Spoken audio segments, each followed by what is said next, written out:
কথা মতো সিভিক ভলেন্টিয়ারদের পাশে শুভেন্দু অধিকারী। এবার যোগ্যতা প্রমাণ করে সসম্মানে চাকরি করার সুযোগ। সিভিক ভলেন্টিয়ারদের চাকরি বাঁচাতে এবার দিতে হবে 50 নম্বরের পরীক্ষা।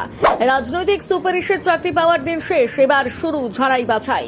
নবান্নের নির্দেশে রাজ্য জুড়ে শুরু হলো বিরাট অভিযান। অযোগ্য হলে সোজা ছাঁটাই। এবার দৌড়, আইন ও কম্পিউটারের পরীক্ষা দিয়ে টিকতে হবে সিভিকদের। কাট অফ নম্বর না পেলে খোয়া যাবে কর্মসংস্থান, চিন্তায় সিভিকরা। কিন্তু কোন পদ্ধতিতে হবে পরীক্ষার, কোন কোন যোগ্যতা যাচাই হবে জানেন?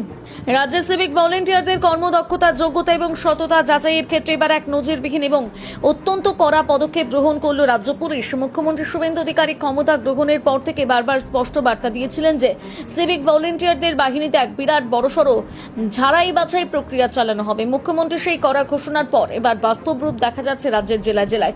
বাহিনীতে থাকা কর্মীদের শুধুমাত্র খাতায় কলমে উপস্থিতি নয়, বরং তাদের প্রকৃত শিক্ষাগত যোগ্যতা এবং শারীরিক সক্ষমতা পরীক্ষা করার এক ব্যাপক মূল্যায়ন প্রক্রিয়া ইতিমধ্যেই শুরু হয়ে গিয়েছে। পুলিশ প্রশাসন সূত্রে জানা গিয়েছে যে এবার থেকে সিভিক ভলেন্টিয়ারদের চাকরি টিকিয়ে রাখতে গেলে অত্যন্ত কঠিন এক মানদণ্ডের মুখোমুখি হতে হবে।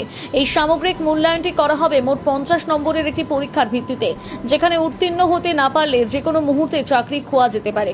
এমনকি স্থায়ীভাবে ছাঁটাইয়ের মতন করা প্রশাসনিক সিদ্ধান্ত নেওয়া হতে পারে।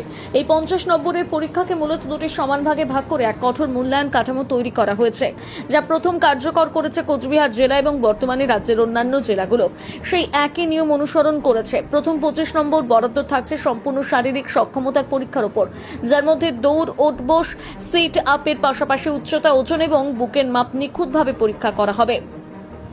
শারীরিক শক্তি ও ফিটনেস প্রমাণের জন্য কর্মীদের 1 থেকে 5 কিলোমিটার পর্যন্ত দৌড়ানোর পরীক্ষা দিতে হবে। বাকি 25 নম্বর বরাদ্দ করা হয়েছে শিক্ষাগত এবং পেশাগত যোগ্যতার মূল্যায়নের জন্য, যেখানে কর্মীদের নতুন আইন অর্থাৎ ভারতীয় ন্যায় সংহিতা সম্পর্কে প্রাথমিক ধারণা, সাধারণ জ্ঞান, কম্পিউটার ব্যবহারের বাস্তব অভিজ্ঞতা এবং কর্তব্য পালনের মানসিক দক্ষতা নিখুঁতভাবে যাচাই করা হবে। প্রশ্ন উঠছে, হঠাৎ কেন এই ধরনের কড়া পদক্ষেপের প্রয়োজন পড়ল? আসলে পুলিশেরই একাংশের দাবি, পূর্ববর্তী সরকারের আমলে কোনো ধরনের নিয়মকানুন না মেনে স্রেফ রাজনৈতিক সুপারিশ আর স্বজন পোষণের মাধ্যমে হাজার হাজার সিভিক ভলেন্টিয়ার নিয়োগ করা হয়েছিল। সেই সময় তাদের ন্যূনতম শিক্ষাগত যোগ্যতা কিংবা শারীরিক সক্ষমতা কোনো কিছুই খতিয়ে দেখা হয়নি।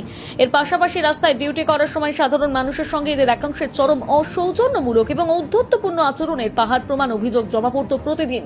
রাজ্য সরকার পরিবর্তনের সেই অরাজক পরিস্থিতির চিরতরে অবসান ঘটাতে এবং পুলিশ বাহিনীর ভাবমূর্তি সাধারণ মানুষের কাছে উজ্জ্বল করতে স্বরাষ্ট্র দপ্তরের নির্দেশে এই শুদ্ধিকরণ অভিযান শুরু হয়েছে। শারীরিক এবং শিক্ষাগত এই দুই ক্ষেত্রে প্রাপ্ত নম্বর মিলিয়ে একটি নির্দিষ্ট কাট অফ নম্বর নির্ধারণ করা হবে এবং তার ভিত্তিতে তৈরি হবে চূড়ান্ত মেধা তালিকা। এই পরীক্ষার জেরে যেমন একদিকে অযোগ্য এবং দুর্নীতিগ্রস্ত উপায়ে চাকরি পাওয়া কর্মীরা বাদ পড়বেন, তেমনি অন্যদিকে বাহিনীর সৎ ও পরিশ্রমী কর্মীদের